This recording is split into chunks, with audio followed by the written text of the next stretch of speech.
कभी कभी नए उपासकों से जब वार्ता होती है और वो कृपा करके अपनी दिनचर्या बताते हैं कि हम 6:30 बजे स्नान करते हैं, तब लगता है कि क्या साधना करोगे आप, कोई भी हो। अच्छा, जो गृहस्थ धर्म से युक्त है, बहुत से उनकी सेवाएं हैं गृहस्थी की, चलो अगर वो तो उनकी और भी आश्रय है सेवाएं। अपने जो वैराग्य मार्ग के पथिक हैं, इनको तो एक ही है, केवल भजन, दूसरा कोई। अगर आप किसी भी तरह प्रमाद स्थिति करते हैं और 6:30 बजे तक सोते हैं तो संशय है आपके ब्रह्मचर्य पर, नहीं रह सकते ब्रह्मचर्य।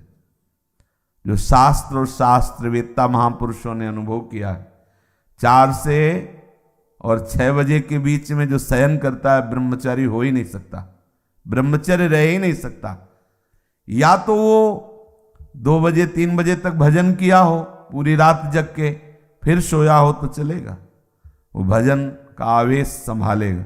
ये ब्रह्म मुहूर्त का समय और उपासक शयन करे, बहुत बड़ी हानि है। मान लीजिए खूब सत्संग सुनते हैं आप सब जन और बहुत कृपा है आपके ऊपर, लेकिन परिवर्तन नहीं हो रहा भाई। अगर आप 6:30 बजे, तो अच्छा नहीं, बिल्कुल अच्छा नहीं, बिल्कुल अच्छा नहीं। ये दिनचर्या तो बिल्कुल ठीक नहीं है। आप लोग सावधान हो, जो भी हो सावधान हो जाइए। ये बिल्कुल आपके जीवन के लिए घातक दिनचर्या है।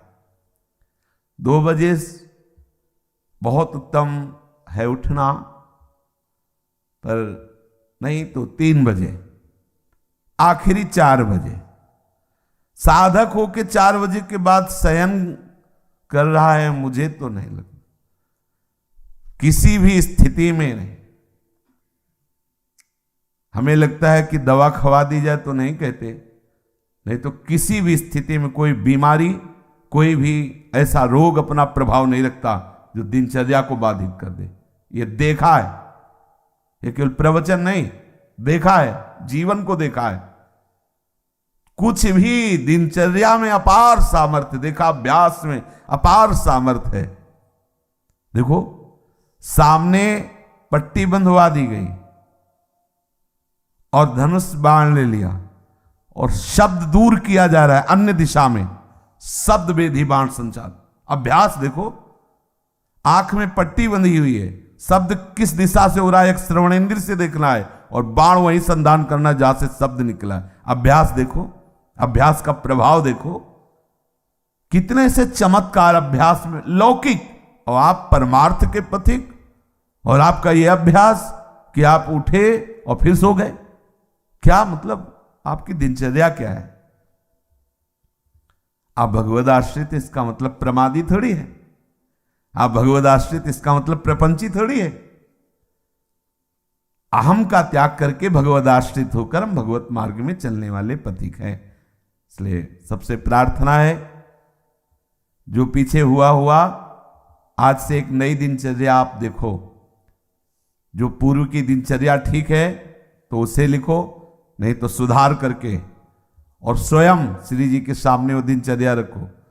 दिखाने की जरूरत नहीं है, बहुत बार देख लिए, बहुत बार रजिस्टरों में रखा हुआ है सब दिनचर्या। अभी आ जाएगी उठ के, 2 बजे उठे, 3 बजे ये, 4 बजे वो, 5 हो सकता है जिस दिन लिखो उस दिन 2 बजे उठ जाओ, कि आज उठे, पक्का उठे, सत्य कह रहे हो, 2 बजे लिख दिया। इससे काम नहीं चलना। आप अपने को खुद साक्षी करके प्रभु के सामने और नियमावली में बांधो। बिना नियम के प्रेम उत्पन्न नहीं होता। वो प्रेम की एक दशा है जो नेम को लय कर देती है। नियमावली में आपकी दिनचर्या सही होनी चाहिए, आपकी नियमावली ठीक होनी चाहिए। किसी भी संत के जीवन को आप देखिए, देखो एक स्थिति सिद्धावस्था में ऐसी आती है स्वाभाविक कि उनको देह से संबंध नहीं रह जाता। अब उनकी बात अलग, आपकी अवस्था और उनकी बीच सत्संग में हुक्का मांग करके परमहंस जी, रामकृष्ण परमहंस जी कभी पकोड़ा मांगते, कभी, अब उनका हम अनुसरण थोड़ी करेंगे इस बात में कि भाई धरो हुक्का, रुको और हम पी रहे। हम महापुरुषों का अनुसरण थोड़ी कर सकते हैं। महापुरुष किस दशा में, किस स्थिति में, उनके जो नियमावली उपदेश है वो कहीं नहीं बोले उपदेश में कि हुक्का पियो, नहीं बोले। तो जो उपदेश बोले वो हमें आचरण में उतारने। हम क्या करते हैं, सीधे महापुरुष व्यास भरोसे कुंवर के, सीधे वो जो इस स्थिति में है ना, बस केवल इतना ही पकड़ते हैं, काहू के बल भजन को, इसलिए भजन नहीं करना, काहू के आचार इसलिए आचार नहीं करना। मतलब जितेंद्रिय रात, पवित्रता और ये सब। क्या पवित्रता, गुरुजी ने कहा है थैली है मल की, क्या पवित्रता हाँ उसमें क्या सुना है नहीं प्रवचन में, आचार गए और जितेंद्रियता आदि नहीं। और व्यास भरोसे ये बात आई, सोवत पाव पसार, तो 6:30 बजे इसलिए जगना पड़ेगा कि 7 बजे 7:15 बजे सत्संग में आना है, वो आ जाते हैं तो जल्दी जल्दी तिलक लग, जय गुरुदेव, जय महाराज, हाँ जय हो महाराज, वाह वाह वाह हाँ क्या सत्संग में हो रहा है भाई। बहुत जीवन कीमती है। अभी कल ही पता चला कि कोई बहुत प्रियजन है, उनके यहाँ कैंसर हुआ। अब क्या दशा, ना भोजन सही पा सकते हो ना कुछ, और ये कैंसर आदि ऐसी बीमारियां हैं कि अभी तक जितने हमारे दर्शन में आए, एक आध बात अलग, उन सबको श्री जी ने जल्दी बुला लिया, जितने भी दृष्टि में आए। तो हम तो अमरौती खा के थोड़ी आए हैं, कोई न कोई व्याधि मंदिर है, कब देवता का पर्दा हट जाए, जैसे बहुत मंदिर में सब देवता होते ना, ऐसे शरीरम व्याधि मंदिरम, पुजारी कब पर्दा हटा दे, कौन सा, बोले अब कैंसर देवता आ गए, होश उड़ जाएंगे भैया। देखो तुम्हें अभी रिपोर्ट में बता दी जाए तुम्हारी किडनी खराब थी, देखो क्या होता है तुम्हारा। अगर डिप्रेशन में ना पहुंच जाओ तो बताना, ब्लड प्रेशर अपने आप उछाल मारने लगेगा, क्योंकि चिंतन, आज तुम स्वस्थ हो तो प्रमाद करते हो, और कल प्रमाद करने का अवसर नहीं रहेगा, अवसर ही नहीं रहेगा। अनन्य चिंतन रोग का होने लगेगा। अगर भगवदाकार वृत्ति नहीं हुई तो आप ये मत समझो मृत्यु कोई खिलवाड़ नहीं है। मृत्यु का संदेश सुनकर अच्छे के जमीन खिसक जाती है, होश खराब हो जाते हैं। कैंसर, अब न रात में नींद न दिन में चैन, अनन्य चिंतन उसी का शुरू। अब क्या करें, घबराहट, थोड़ी थोड़ी देर में मरना है तो जो दुकान मकान पति पुत्र परिवार जितना सब भाई वो सब काटने दौड़ता है, ये सब छूट जाएगा। भजन कोई साधारण वस्तु है। इसलिए भर्तृहरि जी महाराज कह रहे हैं, यावत स्वस्थ वेदम गृहम कलेवरम यावत च दूरे जरा। जब तक बुढ़ापा दूर है, जब तक तुम्हारे शरीर में रोग कोई नहीं हो जा रहा, होगा ऐसा थोड़ी कि तुम कोई लिखवा के लाओ कि नहीं होगा। जब ऐसे परमहंस को कैंसर हो सकता है, रामकृष्ण परमहंस जी को, पूज्य भाई जी के उदर में कैंसर हो सकता है, वो फिर अपने लोग तो अधिकारी ही है इस दंड के, अपने लोग तो अधिकारी न जाने कितने। इन भजनानंदी महापुरुषों के शरीर में ऐसी व्याधियां हो सकती है, तो अपने लोगों को तो पूरा रजिस्टर रखा हुआ है। सावधान हो जाइए, प्रमाद मत कीजिए, बहुत बढ़िया अवसर आपको मिला है। भगवत चरणारविंद का आश्रय और सतत जप, ये बिल्कुल खुली दो बातें हैं, ज्यादा इनमें समझने की जरूरत नहीं। अंदर से भगवत आश्रय और जिह्वा से जप, राधा वल्लभ श्री हरिवंश श्री हरिवंश। क्या जाता है भैया, अगर रोज का रोज शाम के हिसाब आपको ना दिखाई दे तो बताना, रोज आपको वैराग्य बढ़ा नजर आएगा, आपको नजर आएगा, अरुचि होने लगे। सच्ची कहते हैं भजन का प्रभाव, ये तो भगवत कृपा से भगवत चर्चा हो रही नहीं। 1 मिनट के लिए अंदर से मन राजी नहीं, ये जो हो रहा है 1 मिनट के लिए राजी नहीं कि अब ये सब, बस यही लगता है चुप, किसी से मिलो मत, बंद करके दरवाजा अपने कमरे का, बस एकाकार वृत्ति। कब शरीर किस दशा को पहुंच जाए, बेकार काहे को बहिर्मुखता में फैल रहे हो, शांत। इसका फल है तदाकार वृत्ति में डूबना। और आपको बढ़िया अवसर मिला है, कोई जिम्मेवारी नहीं। देखो आप सत्संग सुन रहे हो, आप नाम जप कर सकते हो, नाम में ध्यान लगाए हुए श्रवणेन्द्रिय से सुनो, देखो बढ़िया आपकी समाधि अवस्था जा रही। सत्संग क्या है, एक समाधि अवस्था में डुबोने का बहुत बढ़िया, मतलब 1 घंटा 1.5 घंटा चर्चा हो रही, श्रवणेन्द्रिय के लिए कहीं अन्य जाने की जगह नहीं, और अंदर से आप नामाकार वृत्ति, मंत्राकार वृत्ति, बड़ा आनंद का विषय है। अगर हम भजन छोड़ दिए बाह्य में ही समय व्यतीत किए तो बाह्यकरण से आप सेवाएं करते रहो, बाह्यकरण से दिनचर्या करते रहो, अंतःकरण विषय चिंतन कर रहा है तो आनंद बाह्यकरण को होना है कि अंतःकरण को? समझना, जरा सूक्ष्मता से समझना, परिवर्तन किसका होना है? अंतःकरण का। बाह्यकरण का तो देखो 2 मिनट में परिवर्तन सब, लेकिन अंतःकरण का परिवर्तन चिंतन से होता है, भजन से होता है। बड़े बड़े हम संत महापुरुषों के समीप रहने वालों को देखा है, अंतर में भजन नहीं तो दीपक तले अंधेला पाया गया है, दीपक तले अंधेला पाया। बहुत अच्छी बात समझ, बहुत घुस के तमाशा देखा है अंतर और बाहर में।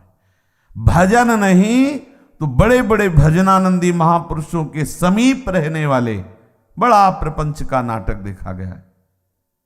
वो महापुरुष तो आनंदित रहते हैं क्योंकि उनके लिए तो एक ऐसी स्थिति है प्राप्त हो गई जहां प्रपंच का स्पर्श नहीं है और उनके प्रभाव से बाहरी व्यवहार सामग्रियों की खूब बहुतायत होती है।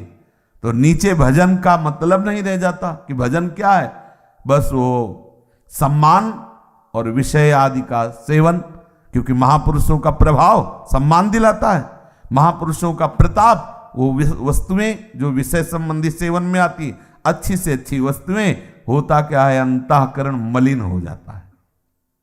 इतने बड़े महापुरुष के समीप रहते हुए अंतःकरण और इतना मलिन हो जाता है को महापुरुषों पर भी अपराध कर बैठता है। जिनके प्रताप से पोषित होता है वो वहीं अपराध कर बैठता है। इसलिए प्रधान बात है अंतर में आपका साधन चलना चाहिए, अंतःकरण आपका भगवत चिंतन में रहे।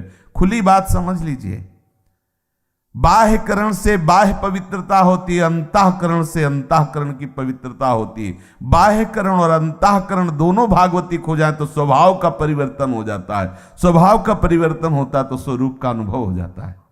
जो हमारा सखा भाव, गोपी भाव, सहचरी भाव का भाव स्वरूप है उसकी प्राप्ति हो जाती है।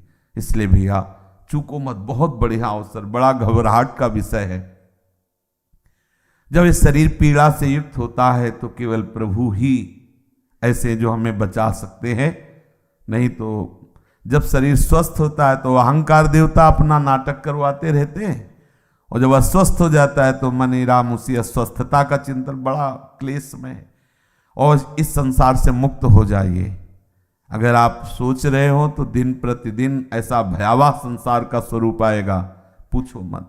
इससे मुक्त होना ही अब एक उपाय रह गया है।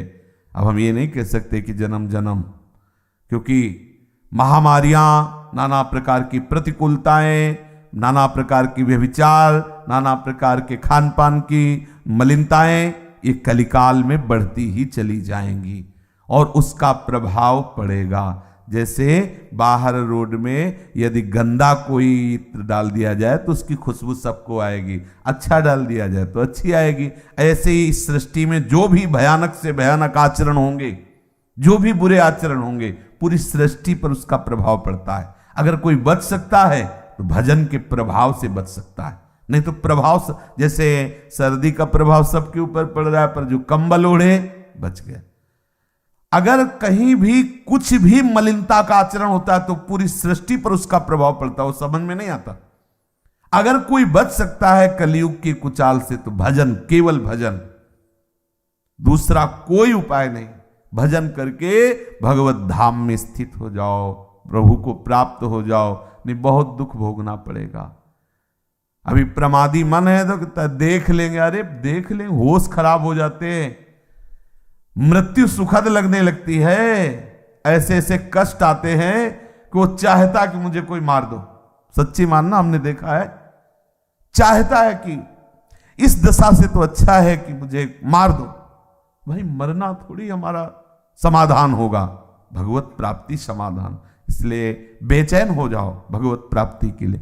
प्रेम की चलो बड़ी ऊंची बात है, लेकिन इतना तो रख लो कि अब प्रभु मुक्त करो इस नरक से, ये नाना प्रकार के क्लेशों से। कितने बंधे इस शरीर में। अरे आप देखो, ज्ञान की बातें चाहे जितनी करो, जब इसकी रिपोर्ट आती है ना तो एक बार चेहरा गिर जाता है किसी का भी हो, जब हाथ में बताई जाती है रिपोर्ट की ये है, एक बार ऐसे क्रिएटिनिन और पोटेशियम, अब डायलिसिस शुरू होगा।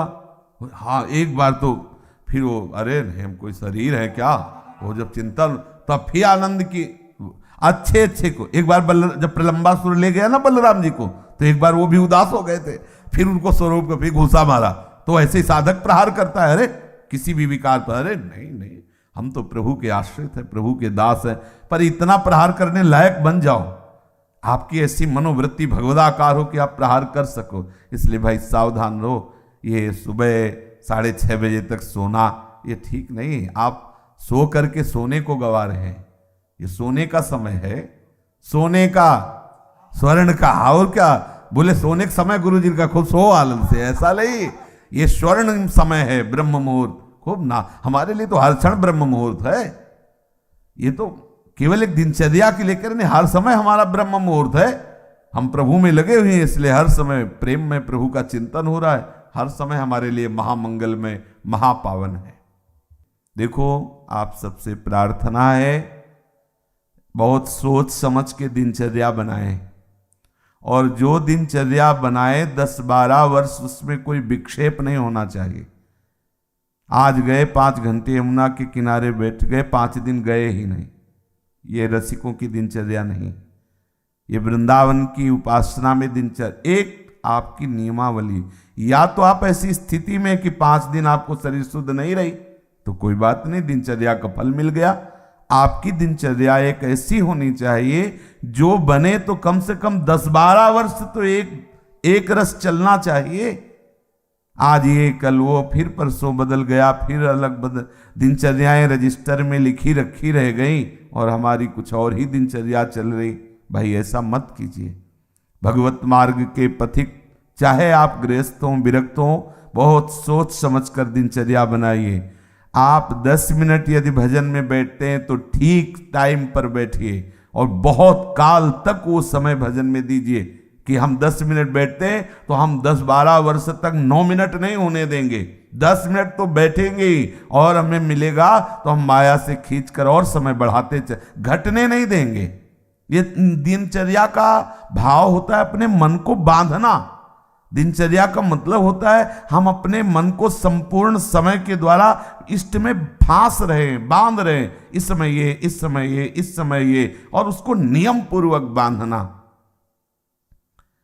कभी परिक्रमा चल रही तो कभी कुछ, कभी कुछ, कभी सब बंद, कमरे में पड़े शयन कर, ऐसी नहीं।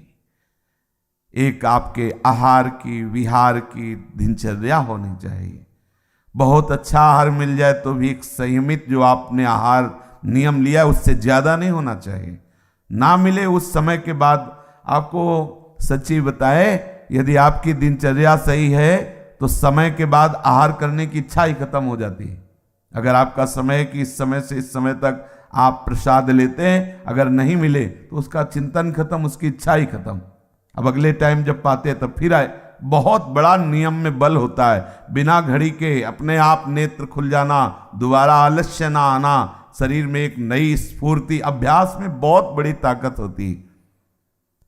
अपने लोगों का अभ्यास ही दृढ़ नहीं हो रहा है, नियमावली ही ठीक से नहीं बन रही।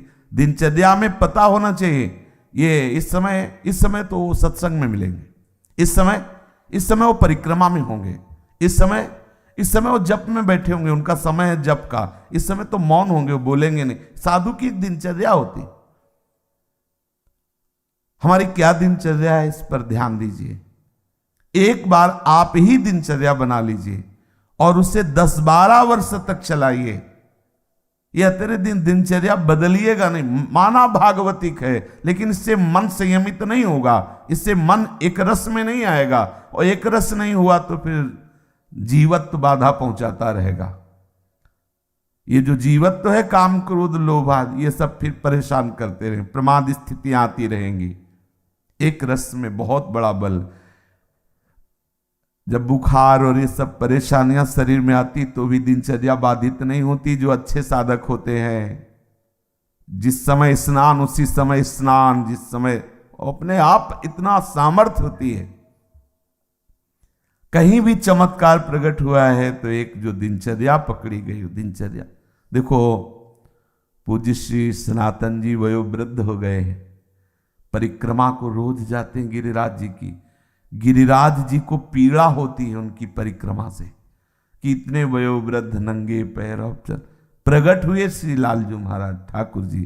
वो कह रहे हैं कि बाबा अब तुम परिक्रमा मत आया करो, हमारे लिए ही तो सब करते हो, हम बहुत प्रसन्न हैं, वहीं वृंदावन में आप भजन करो। हाँ ठीक है प्रभु। दूसरे दिन फिर पहुंच गए, बोले बाबा मना किया, बोले प्रभु रह नहीं पाते। ये दिनचर्या क्या करती, आपका अभ्यास ऐसा दृढ़ करती कि इष्ट मना कर रहा है लेकिन रह नहीं पाते। परिणाम क्या हुआ, आज भी उनकी दिनचर्या ने हमको एक बहुत बड़ी सिद्धि दे दी। आज भी आप दर्शन कर सकते हो राधा दामोदर में बंसी का, लकुट का, श्री चरण का, गाय के खुर का चिन्ह हो, गिरिराज जी की शिला आज भी हो। सनातन जी की एक नियमावली ने आज हम सब भक्तों को दुर्लभ वस्तु है, दुर्लभ वस्तु है, भगवत चरणारविंद के चिन्ह, लकुट के चिन्ह, बंसी के चिन्ह, गाय के खुर के चिन्ह प्रभु ने स्वयं दे और बोले शिला की परिक्रमा कर लेना। ये 4 परिक्रमा का आपको 4 परिक्रमा कर लो तो परिक्रमा गिरिराज जी की पूरी हो गई। नियमावली 24 घंटे में ऐसी सहज दिनचर्या आप अपनी खुद बना लीजिए जो आप बहुत काल तक निर्वाह कर सके। यमुना तट अगर हमारा जाना हुआ तो यमुना तट, बहुत मन हुआ तो नागरीदास जी करें गोवर्धन गिरिराज जी, और बैठो राधा कुंड, देखा है, अनुभव किया है, एक अलौकिक मतलब आकर्षण राधा कुंड में देखा है। सुबह सुबह जैसे चुपचाप कभी गए हैं और एकदम बैठ गए तो एक अलौकिक आकर्षण, एक दिव्य आकर्षण, एक भजन में एक दिव्य उन्माद। आसपास बड़े बड़े भजनानंदी महात्मा रहते हैं और श्री जी का वो नित्य स्थल राधा कुंड संपूर्ण ब्रज महिमा में, पर कहीं कहीं प्रभु विशेष अपनी लीला प्रकाशित किए।